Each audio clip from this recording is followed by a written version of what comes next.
जो sheet metal components है उसको हम प्रेस कर करके एक प्रेस पार्ट बनाते हैं और उसको वेल्डिंग से, जैसे कि स्पॉट वेल्डिंग और अपने मिग वेल्डिंग, सीम वेल्डिंग के थ्रू हम उसको जोड़ कर करके एक पूरा असेंबली बनाते हैं। उसको हम BIW असेंबली कहते हैं, बॉडी इन वाइट कहते हैं। बॉडी इन वाइट में कोई भी मूवमेंट वाला पार्ट नहीं लगा होता है, जैसे कि कोई हिंज नहीं लगा होता है, कोई व्हील नहीं लगा होता है, कोई डोर नहीं लगा हुआ है। सारे स्ट्रक्चर जो है ना वो फिक्स्ड स्ट्रक्चर हैं और उसको हम बॉडी इन वाइट कहेंगे। ठीक है, तो नेक्स्ट चलते हैं। हम जानते हैं कि जो हमारे BIW पार्ट्स होते हैं वो छोटे छोटे पार्ट्स हैं जो शीट मेटल कंपोनेंट्स के होते हैं और प्रेस के द्वारा हम उसको अपने डिजाइन के अकॉर्डिंग में डालते हैं। देन उसको हम स्पॉट वेल्डिंग या मिग वेल्डिंग के थ्रू उसको जोड़ते हैं और एक फिक्स स्ट्रक्चर बनाते हैं, जिसको हम BIW पार्ट्स असेंबली कहते हैं। नेक्स्ट है हमारा process flow diagram. Process flow diagram जो OEM में और हमारे ऑटोमोटिव इंडस्ट्री में सबसे पहले क्या होता है, RM और BOP।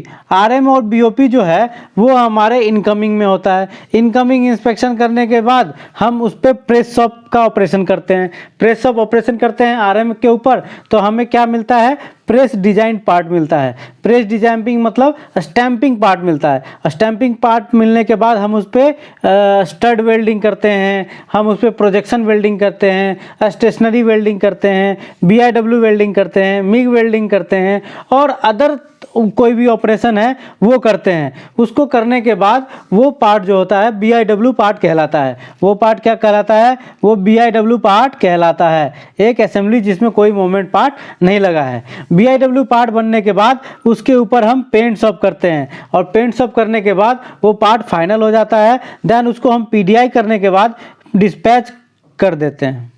नेक्स्ट है हमारा कि कुछ टर्मिनोलॉजी है जो क्वालिटी इंस्पेक्टर और प्रोडक्शन सुपरवाइजर, प्रोडक्शन ऑपरेटर को जानना होता है कि क्वालिटी क्या है। क्वालिटी है degree to which the set of inherent characteristics fulfil requirements. हमारी जो रिक्वायरमेंट है, कस्टमर की रिक्वायरमेंट है, मैनेजमेंट की रिक्वायरमेंट है, पार्ट से पार्ट यदि फिट फॉर फंक्शन है, फिट फॉर परफॉर्मेंस है, रेडी टू यूज़ है और कस्टमर को सेटिस्फाई कर रहा है और सारे इनहेरेंट रिक्वायरमेंट को फुलफिल कर रहा है, इसका मतलब कि वो क्वालिटी प्रोडक्ट है।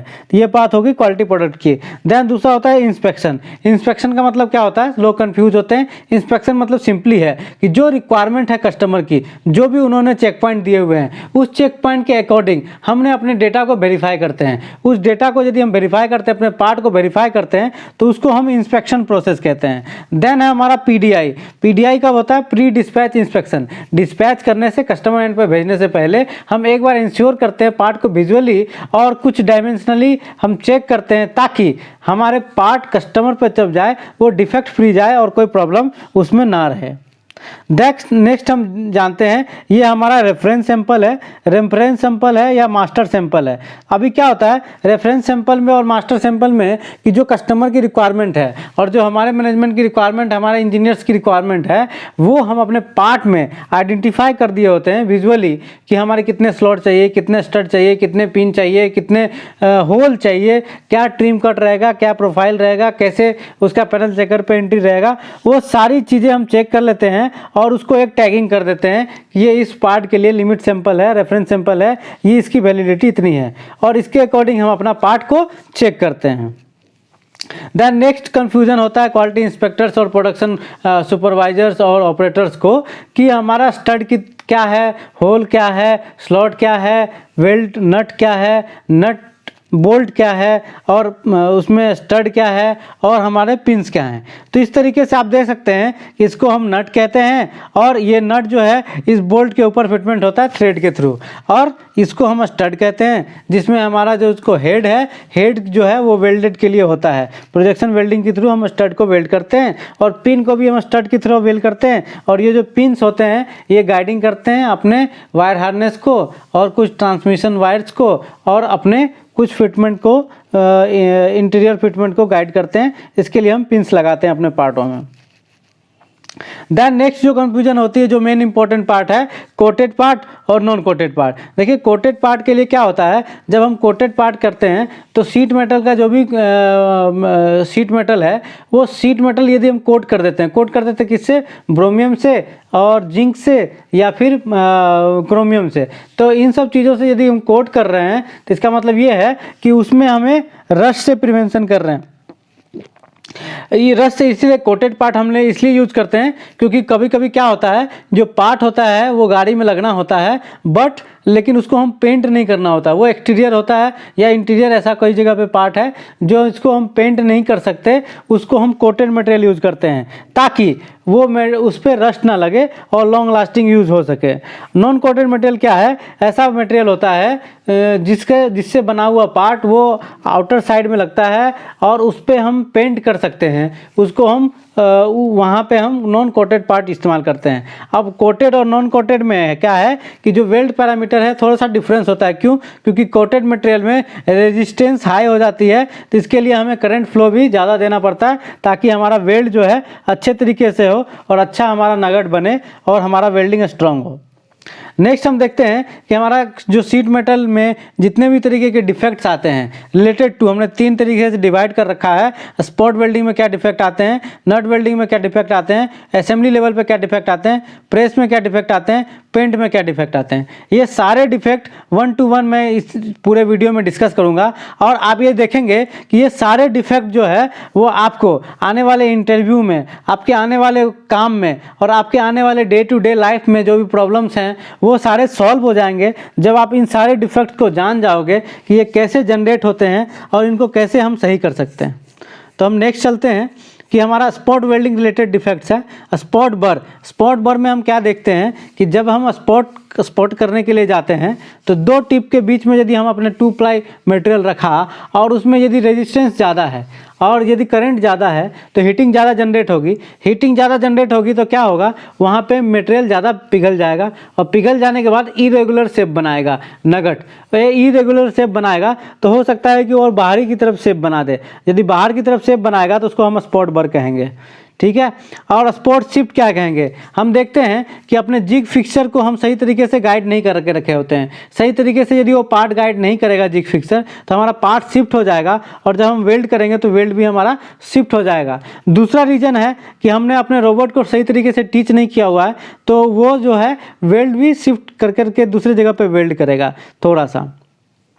द नेक्स्ट है हाफ स्पॉट भी उसी तरीके से है कि अपने जिग फिक्सर को हमने सही तरीके से सेट नहीं किया है तो पार्ट हमारा सही तरीके से सेट नहीं होगा और वेल्ड गलत तरीके स्पॉट गलत तरीके लग जाएगा, या फिर हमने टीचिंग सही से नहीं किया हुआ है तो स्पॉट गलत जगह पे लग जाएगा। ये ओके पार्ट देख सकते हैं। और दूसरा है स्पॉट मिस हमें भी 2 तरीके से हो सकते हैं। एक तो है कि यदि आप मैनुअल कर रहे हो तो स्पॉट मिस जो है वो आप भूल गए हो, ऑपरेटर आपका स्पॉट मारना भूल गया, या फिर यदि आपने रोबोटिक किया हुआ है तो आपका टीचिंग में कहीं गड़बड़ी है या आपने रोबोट को भी मैनुअल के तरीके से किया, आप रोबोट मारना स्पॉट मारना भूल गए हो तो यह इस तरीके से आपका ऑपरेशन मिस हो सकता है। देन स्पॉट ऑन्डुलेशन में हम देखते हैं क्या कि हमारा जो स्पॉट है वो बाहर की तरफ फैल जाता है, उसकी जो गोलाई है वो इलिप्टिकल हो जाती है, इसको स्पॉट ऑन्डुलेशन कहते हैं। ये 2 तरीके से हो सकते हैं और कई तरीके हैं लेकिन 2 तरीके मेन हैं। पहला तरीका है कि आपकी टिप की जो ड्रेसिंग है वो सही नहीं हुई है, और दूसरा कि आपका जो पार्ट जो है फिटमेंट है जिग और फिक्सर के साथ उसमें प्ले है। यदि पार्ट में प्ले रहेगा तो आपका अंडुलेशन बनने का चांस ज़्यादा रहेगा। देन स्पॉट क्रैक में है कि आपका मटेरियल की एमटीसी चेक करनी होगी आपको कि अभी आप देखेंगे कि मटेरियल में कार्बन परसेंटेज यदि ज़्यादा है और यदि आपको उसको ज़्यादा हीट से नगट बना रहे हो तो क्या होगा कि स्पॉट बर्न हो जाएगा और बर्न होने के बाद वो क्रैक कर जाएगा। क्यों? क्योंकि यदि उसमें कार्बन परसेंटेज ज़्यादा था तो स्पॉट क्रैक होने के चांस ज़्यादा बढ़ जाएंगे। वैसे आपको करंट कम कर देना चाहिए यदि आपका स्पॉट बर्न ज़्यादा हो रहा है तो। देन नेक्स्ट है स्प्लैश कब होती है, जब आपका टिप ड्रेसिंग जो है वो इरेगुलर शेप में है और टिप की जो डाया है वो इरेगुलर है, टिप का सरफेस इरेगुलर है और उसमें कोई फॉरेन पार्टिकल आ रहा है तो वो स्प्लैश बनेगा, वहाँ पे स्प्लैश बनेगा और वहाँ पे काला हो जाएगा, ठीक है। देन नेक्स्ट है स्पॉट फेल तब होगा जब आप ये देखेंगे कि हमारा जो 2 प्लाई है मतलब 2 सीट है उसके बीच में कोई रेजिस्टेंस ज़्यादा हो रहा है, किसी फॉरेन पार्टिकल की वजह से हो रहा है या ऑयल की वजह से हो रहा है, या फिर आपका करंट कम है, रेजिस्टेंस कम जनरेट हो रहा है, इस वजह से भी हमारा स्पॉट फेल हो जाएगा।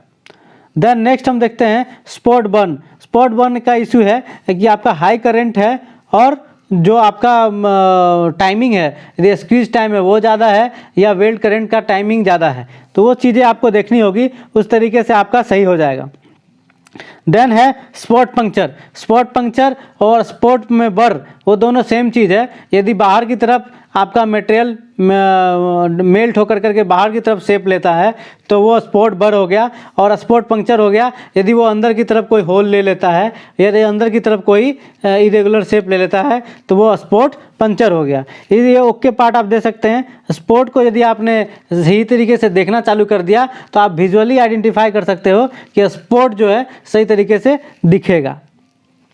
देन नेक्स्ट है नट वेल्डिंग। प्रोजेक्शन वेल्डिंग में हम देखेंगे कि स्पैटर आता है। स्पैटर जो है कि आपका इरेगुलर जो यदि आपका टिप है या जो टिप का सरफेस इरेगुलर है, आपने टिप ड्रेसिंग सही से नहीं किया है तो उसमें से स्पैटर जनरेट होंगे और स्पैटर जो है उड़ कर करके नट के थ्रेड में या आपके बोल्ट के थ्रेड में जला जाएगा, जो कि आपको कस्टमर एंड पे जाकर के फिटमेंट इशू आएंगी।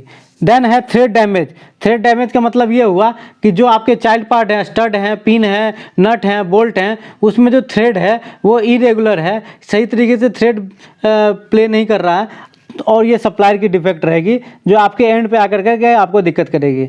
देन नेक्स्ट है थ्रेड मिस। मतलब कि वो यदि आपका पिन है, यदि वो आपका स्टड है और बोल्ट है वो उसमें थ्रेड ही नहीं है तो वो थ्रेड मिस कहलाएगा।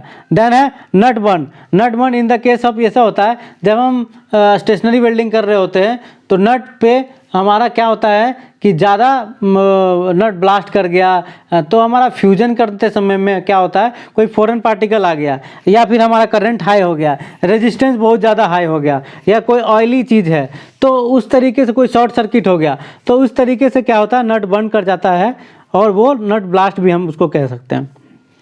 देन है असेंबली लेवल पे वेल्डिंग डिफेक्ट क्या क्या आते हैं। सबसे पहले तो चाइल्ड पार्ट मिस। देखिए असेंबली लेवल पे सबसे मेन डिफेक्ट होती है जिग फिक्सर की। जिग फिक्सर यदि आपने सही तरीके से आपने करेक्ट किया हुआ है, आपको क्या करना पड़ेगा कि मैं आपको बताऊंगा कि आप अपने असेंबली में हमेशा जो डिफेक्ट बनने वाले हो सकते हैं, चाइल्ड पार्ट मिस, नट miss, stud miss, pin miss और हर तरीके का पार्ट लोकेशन चेंज कर करके, उल्टा लगा करके, गलत जगह लगा करके, गलत होल चेक कर करके, ऐसा कर करके आप अपने जिग फिक्सर पे पार्ट बनाने की कोशिश कीजिए। यदि पार्ट बना पा रहा है आपका जिग तो वहाँ पे कंट्रोल लगाइए ताकि वो गलत पार्ट ना बना पाए और धीरे धीरे कर करके आप अपने जिग फिक्सर को इतना स्ट्रॉन्ग कर लीजिए कि जिग फिक्सर जो है वो गलत पार्ट को एक्सेप्ट ही ना करे, गलत जगह पे पार्ट को एक्सेप्ट ना करे, गलत तरीके से पार्ट को एक्सेप्ट ना करे, दूसरे मॉडल के पार्ट को एक्सेप्ट ना करे, विदाउट पार्ट एक्सेप्ट ना करे, डबल पार्ट एक्सेप्ट ना करे। तो ये सब से चीज़ें जो हैं जिग फिक्सर कंट्रोल करने से आपके असेंबली में होने वाले डिफेक्ट कम हो जाएंगे। और दूसरा है कि अपने मैन पावर को ट्रेनिंग देना पड़ेगा। यदि आपकी इन सब चीज़ों को कंट्रोल कम है तो मैन पावर को कंट्रोल करना पड़ेगा। दो चीज़ें हैं असेंबली में दो चीज़ें हैं, एक तो जिग फिक्सर और एक तो मैन। या तो आप जिग को सही कर लो या मैन को सही कर लो, तो मेनली ज़्यादा सही करना जिग को सही करना होता है। देन डबल पार्ट वेल्ड, आपको मैंने अभी समझाया उस तरीके से डबल पार्ट वेल्ड भी सही हो जाएगा। रॉन्ग साइड पार्ट वेल्ड, ये भी उसी तरीके से जिग को सही करने से सही हो जाएगा। रॉन्ग नट वेल्ड, ये भी जिग को करेक्शन करने से सही हो जाएगा, मैन पावर को ट्रेनिंग देने से सही हो जाएगा। Then nut weld in wrong hole, गलत तरीके से गलत होल में, रॉन्ग होल में नट वेल्ड हो रहा है, वो भी आपका जिग में करेक्शन करेंगे, कंट्रोल लगाएंगे तो सही हो जाएगा। रॉन्ग साइड नॉट वेल्ड, ये भी जिग में करेक्शन करेंगे, कंट्रोल लगाएंगे तो सही हो जाएगा। बैच कोड मिस, यदि आपने स्टेशन को इंटरलिंक किया तो बैच कोड मिस नहीं होगा। बैच कोड हर पार्ट पे होना चाहिए। बैच कोड में क्या होता है, आपका डिपार्टमेंट, आपका प्लांट का कोड होता है, उसमें आपका पार्ट नंबर होता है, डेट शिफ्ट होता है, कब बनाया आपने, मॉडल नेम होता है। इससे क्या होता है कि हमारा टोटल का टोटल ट्रेसेबिलिटी बना होता है। ऑपरेशन मिस, यदि आपने टीचिंग सही तरीके से किया है, मैनुअल कर रहे हो तो ऑपरेटर को ट्रेनिंग सही से दिया है तो आपका ऑपरेशन मिस नहीं होगा। मतलब कि आपको 6 स्पॉट लगाने थे जिसके जगह पे 5 ही स्पॉट लगा, बीच का कोई स्पॉट छूट गया तो उसको हम स्पॉट मिस कहते हैं।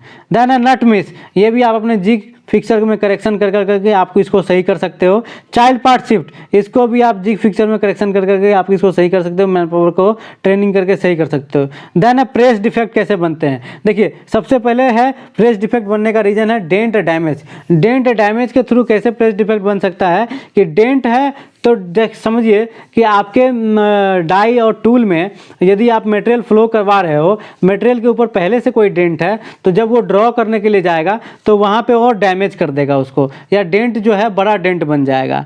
और दूसरा है यदि बीड पे भी आपका कोई स्क्रैच लगा हुआ है, बीड फ्लो नहीं कर रहा है, बीड में कोई कैचिंग है, तो ड्रॉ करने के लिए जाएंगे तो दिक्कत आ जाएगी।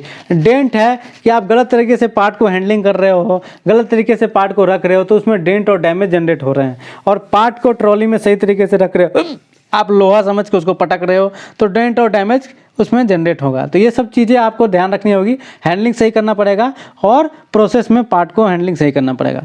होल बर इस तरीके से होता है कि आप समझिए कि आप ये देख ले सकते हैं कि आपका ये यहाँ पे सीट मेटल है और ये आपकी टूल है, तो ये यहाँ पे यदि टूल कट करने वाला था तो इसकी टूल की जो एंट्री है, कटिंग टूल की जो एंट्री है वो आपने इतनी कर रखी है, और जब ये लौट रहा है ना, कटिंग टूल की एंट्री इतनी कर रखी है, और जो इसका क्लियरेंस है, टूल की क्लियरेंस वो कम कर रखा है। तो जब आपकी टूल की क्लियरेंस कम कर रखे होगे, तो जब ये एंट्री करेगा, तो जब ये एंट्री कर दिया, कट कर दिया, और जब ये टूल वापस जा रहा होगा तो उस समय यहाँ से पार्ट को और यहाँ से पार्ट को खींच लेगा। तो जब ये पार्ट को खींचेगा तो यहाँ पे होल बर बन जाएगा। तो खींचने में और टूल की एंट्री के टाइम पे भी होल बर बन सकता है। तो देन ये देखेंगे। फिर उसके बाद हमने देखा कि ट्रिम बर कैसे बना। ट्रिम बर जैसे कि आपको देखे कि टूल बर होल बर बना था, तो होल बर तो बीच में बन गया जब कटिंग टूल जो कटिंग लैंड के अंदर में गया, लेकिन क्लियरेंस कम था, लौटते समय आपने बर बना दिया। लेकिन इसमें क्या है ट्रिम बर में कि जब हम प्रोफाइल बन जाती है, ड्रॉ हो जाता है, उस समय ट्रिम को हम कट करते हैं। तो और उसमें क्या होता है कि यदि टूल आपका शार्प नहीं है तो ट्रिम बर बनेगा। और दूसरा सबसे बड़ा मैकेनिज्म आप जानिए कि ये सीट है, सीट की थिकनेस 2 mm है, और ये थिकनेस 2 mm है, तो आपका जो टूल है इसको कितना काट रहा है और कितना इसको तोड़ रहा है। तो जो कट है और जो ब्रोकन है, इनकी रेशियो यदि 60-40 है, 70-30 है, और या 80-20 है, तो वो आपको देखना होगा कि आपको सेटिंग करनी होगी कि किस रेशियो पे आपका वर्क सबसे कम आ रहा है, उस रेशियो पे आपको सेट करना पड़ेगा अपने टूल को, काट कितना रहा और तोड़ कितना रहा। देन है ट्रिम शॉट।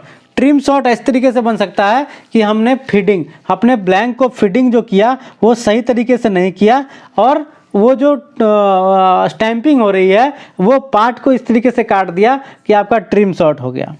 देन है मिसफीड।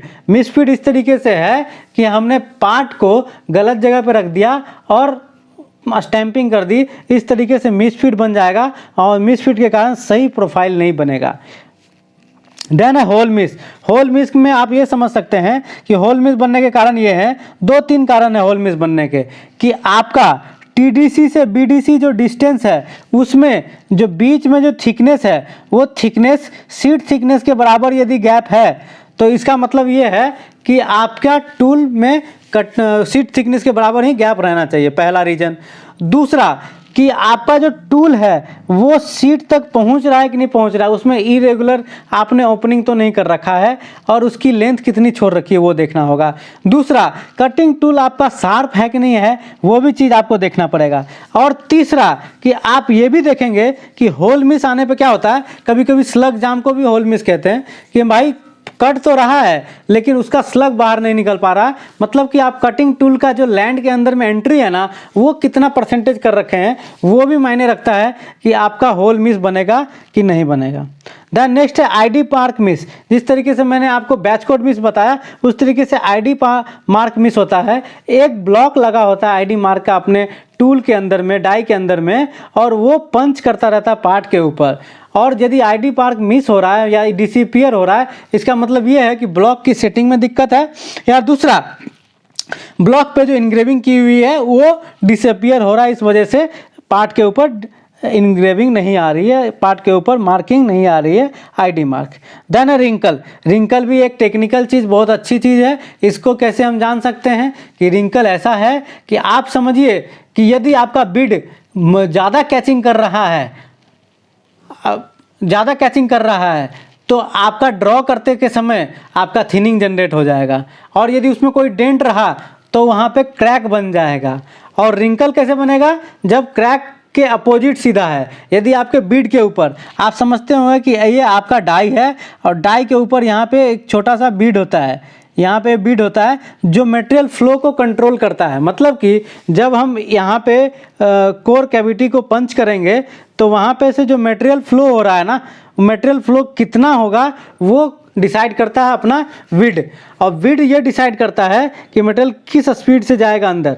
तो यदि मटेरियल उसको मिलेगा अंदर जाने के लिए, कैचिंग कम है विड का, तो वो अच्छे तरीके से ड्रॉ करेगा।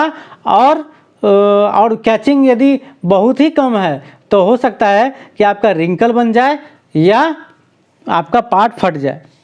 देन नेक्स्ट है कि हमारा ओवरलैपिंग। ओवरलैपिंग में ये हो गया, पार्ट के ऊपर कोई डेंट था, स्क्रैप था, स्लग था, उसके ऊपर फिर से पंच कर दिए, उस तरीके से ओवरलैपिंग हो जाएगा। या एक ब्लैंक के ऊपर दूसरा ब्लैंक जल्दी जल्दी चला गया और हम पंच हो गया। देन थिनिंग है, थिनिंग उसी तरीके से है कि रिंकल का, क्रैक का और थिनिंग का, तीनों का को रिलेशन होता है। अभी आप समझिए कि क्रैक होने से पहले थिनिंग होगा और थिनिंग मैक्सिमम हो जाएगा तो क्रैक हो जाएगा। मतलब कि यदि बीड मटेरियल को फ्लो करने के लिए दे रहा है तो अभी क्या होगा कि पार्ट सही बनेगा। यदि ज़्यादा ही फ्लो कर रहा है तो रिंकल बनेगा, कम फ्लो कर रहा है तो पहले थिनिंग बनेगा, और उसी में और कम फ्लो कर रहा है तो क्रैक बन जाएगा। अभी देखते हैं सॉक लाइन। सॉक लाइन वो होता है कि जहाँ पे इम्पैक्ट करता है मोल्ड की क्लोजिंग, और वहाँ पे मटेरियल जो होती है वहाँ पे सॉक लाइन जनरेट होता है। तो आप मटेरियल की क्लोजिंग का स्पीड और ओपनिंग का स्पीड, उससे भी ध्यान रखेंगे तो आपका सॉक लाइन नहीं बनेगा। देन है क्रैक। क्रैक के 20 रीजन है क्रैक बनने के सीट मेटल में।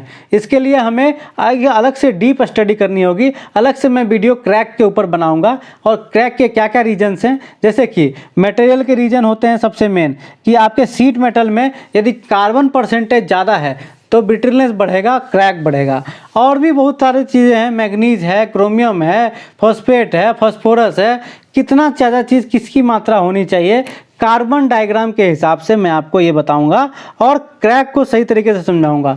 प्रेस शॉप में जो है क्रैक सबसे मेन रीजन है, और उसमें जो बीड है, मटेरियल फ्लो है, वो दूसरा रीजन है। और क्रेन ओपनिंग किधर से है, यदि ग्रेन का जो ओपनिंग है, ग्रेन का जो स्ट्रक्चर है, ग्रेन स्ट्रक्चर में यदि कहीं ओपनिंग है और ग्रेन स्ट्रक्चर के अपोजिट यदि हम ड्रॉ कर रहे हैं तो भी हमारा क्रैक जनरेट हो सकता है। देन नेक्स्ट है ऑपरेशन मिस। अभी आप समझते हैं यदि आपने टूल और ब्लॉक कोई मिस कर रखा है, और यदि आपका टूल और ब्लॉक यदि सीट मेटल तक नहीं पहुंच पा रहा है, नहीं कट कर पा रहा है, तो ऑपरेशन मिस हो जाएगा। देन रस्टी कैसे हो सकता है, पार्ट को यदि हम फीफो मेंटेन नहीं करेंगे। देखिए फीफो, सीट मेटल में फीफो मेंटेन करना बहुत ज़रूरी है, नहीं तो ज़्यादा होगा तो नेचुरली सारे पार्ट रस्टी हो जाएंगे। फिनिश गुड भी रस्टी हो सकते हैं, इसलिए इसका लोकेशन प्रॉपर होना चाहिए, गीला लोकेशन नहीं होना चाहिए, ढका हुआ होना चाहिए, प्लास्टिक कोटेड लोकेशन कर दीजिएगा तो हो सकता है कि आपका रस्टी ना हो। और फीफो मेंटेन करना तो बहुत ही ज़रूरी है। देन नेक्स्ट होते हैं हम पेंट शॉप के डिफेक्ट देखते हैं। देखिए प्रेस पार्ट में सीट मेटल इंडस्ट्री में हमने पहले स्टैंपिंग किया, देन हमने क्या किया, मिग वेल्डिंग या स्पॉट वेल्डिंग किया। देन उसके बाद जब असेंबली हो गई, BIW पार्ट बन गया, तो BIW पार्ट को हम क्या करते हैं, पेंट करते हैं। पेंट हमारे 2-3 तरीके से हो सकते हैं। CD कोटिंग मतलब पाउडर पेंट कर सकते हैं, डीप कोटिंग कर सकते हैं, या स्प्रे कोटिंग कर सकते हैं। तो आप हर तरीके से आपका पेंट किया जा सकता है। तो पेंट में रस्ट होते हैं, मतलब यदि पार्ट के ऊपर रस्ट है तो पेंट में भी रस्ट लगेगा। और यदि रस्ट कभी लगेगा, जब पीलिंग हो जाएगी, पेंट की पीलिंग ऑफ हो जाएगी, मतलब पेंट जो है उसमें से निकल जाएगा, तो वहाँ रस्टी लगने का चांसेस है। और पेंट किन किन तरीक़ों से निकलता है वो चीज़ जानने के लिए आप ये देखेंगे कि आपका जो ऑपरेशन है, ऑपरेशन में पार्ट आपके जो बहुत तरीके से वॉशिंग किए जाते हैं, केमिकल से वॉश किए जाते हैं, पानी से वॉश किए जाते हैं। तो इसका मतलब पार्ट को पेंट होने से पहले मतलब डीप होने से पहले सूखना जरूरी है। यदि वो सही तरीके से सूखा नहीं और कहीं पे पानी लगा हुआ रह गया और तो उसके ऊपर जो कोटिंग होगी ना वो बाद में पील ऑफ हो जाएगी और वहाँ पे रस्ट लगने का चांस है। देन स्क्रैच, देखिए पेंट में और ग्लॉसी मटेरियल जो भी चीज़ें होती हैं वहाँ स्क्रैच लगना लाजमी है। हमें अपने प्रोसेस में आइडेंटिफाई करना पड़ेगा कि पेंट करने के दौरान, पेंट के बाद, हैंडलिंग में, इंस्पेक्शन में कहाँ कहाँ पे स्क्रैच लग रहे हैं और उन स्क्रैच प्रोन एरिया को अपने को एलिमिनेट करना पड़ेगा, स्टडी करना पड़ेगा और वो स्क्रैच प्रोन एरिया ख़त्म हो जाएगा। देन हम नेक्स्ट देखते हैं इनकम्प्लीट पेंट। इनकम्प्लीट पेंट में क्या है कि कोई पार्ट एरोडायनेमिक बना हुआ है तो वहाँ पे पेंट पहुँचना दिक्कत हो गया या करंट फ्लो कम हो रहा है या किसी तरीके से इन प्रोसेस का दिक्कत हो रहा है तो उसके लिए भी कई तरीके के टेक्नोलॉजीज़ हैं, कई तरीके के ऑपरेशंस हैं जिससे कि हम हर जगह पे पेंट सही रख सकते हैं। और दूसरा क्या है कि हमें अपने FOA, MOA, LOA अपने को पार्ट को सही तरीके से चेक करते रहना चाहिए हर अंतराल पे, हर पीरियड पे कि पेंट जो है यूनिफॉर्मली काम कर रहा है कि नहीं कर रहा है। देन ऑयल मार्क और पेंट। ऑयल मार्क ठीक उसी तरीके से है कि सपोज कि काम करते हुए कोई केमिकल जो था वॉशिंग करते हुए पेंट करने से पहले उसके ऊपर छूट गया, बाद में उसके ऊपर पेंट होगा तो ऑयल का मार्क आ जाएगा। तो इस तरीके से हम देखेंगे कि कोई सा ऑयल का मार्क ना हो। देन देखेंगे कि वेल्ड अंडरकट है। वेल्ड, ये हमारा मिग वेल्डिंग के डिफेक्ट्स हम बताने जा रहे हैं आपको। अब मिग वेल्डिंग के डिफेक्ट्स इस तरीके से हैं कि सबसे पहले है वेल्ड अंडरकट। जब हम मिग वेल्डिंग कर रहे होते हैं तो मिग वेल्डिंग जो प्रोसेस है वो दो तीन तरीके से होता है। मिग कह लीजिए, मैग कह लीजिए। यदि आपने 100% CO2 यूज कर रहे हो तो वो मैग वेल्डिंग हो गया, और यदि उसमें कोई मिक्सिंग कर रहे हो इनर्ट गैस का तो वो मिग वेल्डिंग मतलब कि आपका मेटल इनर्ट गैस वेल्डिंग हो गया। तो मिग और मैग में अंतर आप जान गए। तो इस तरीके से मैं आपको बता दूं कि मिग और मैग में ज़्यादा अंतर नहीं है, बस कॉम्बिनेशन मटेरियल किस तरीके से आपने कंबाइन किया है उसका अंतर है, और इस तरीके से मिग और मैग हो जाता है।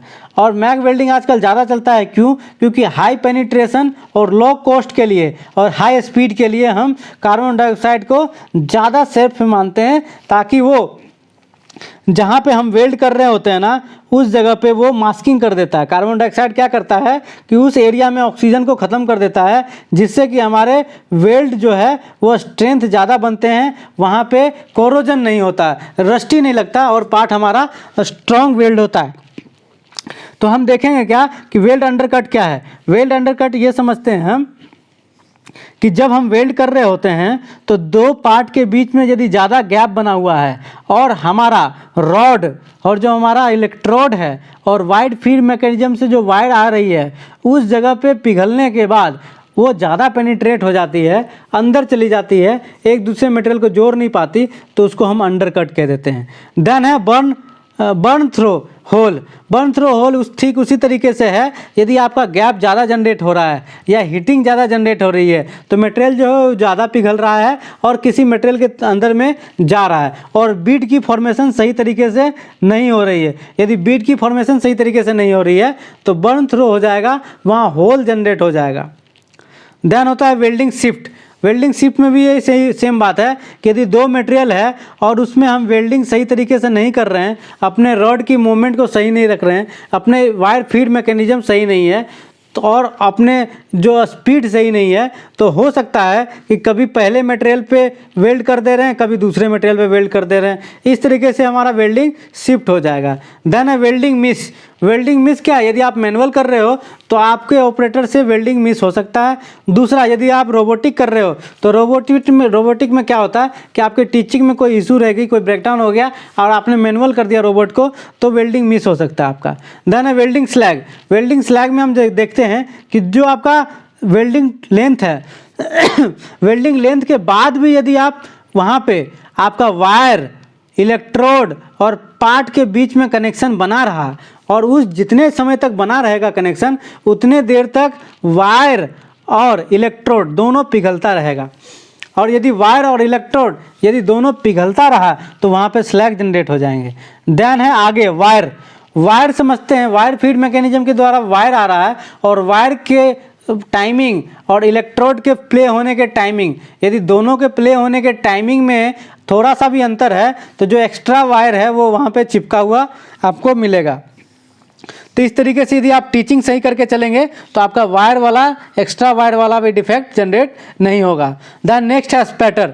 स्पैटर देखिए क्या है कि मिग वेल्डिंग में आपका क्या है कि यदि आपने एंगल सही नहीं रखा हुआ है, आपका स्पीड सही नहीं है, आपकी टेम्परेचर सही नहीं है और कुछ शॉर्ट सर्किट हो रहा है, तो ज़रूर से ज़रूर वहाँ पे स्पैटर ज़्यादा जनरेट होगा, जो कि आपके नट में, बोल्ट में, थ्रेड में, होल में जाकर चिपकेगा। आप इसको अपने नॉन स्टिकिंग मटेरियल्स होते हैं जो वेल्ड शॉप में जिग ब्लॉक बनाने में काम आते हैं, वो यूज कर सकते हैं। इससे आपका पार्ट के ऊपर नहीं चिपकेगा कोई भी स्पैटर। Then porosity. पोरोसिटी जो है मिग वेल्डिंग का सबसे खतरनाक डिफेक्ट है और ये हमारे मिग वेल्डिंग में सबसे ज़्यादा आता है। इसमें क्या होता है कि जब हम वीड फॉर्मेशन हमारी सही नहीं हो रही है, वीड में हमारे होल हो जाते हैं, इरेगुलर शेप बन जाते हैं, वीड ज़्यादा पिघल जाता है और अंदर की तरफ पेनिट्रेट ज़्यादा हो जाता है, दो पार्ट के बीच में गैप रह जाती है। बहुत और सारी रीजन्स हैं, बहुत सारी रीजन्स हैं पोरोसिटी बनने के, और ये सारे रीजन जो हैं वेल्डिंग को ओके नहीं करती है। और ये हमारे एनजी पार्ट है और ये हमारा ओके पार्ट। इस तरीके से आप विजुअली भी देख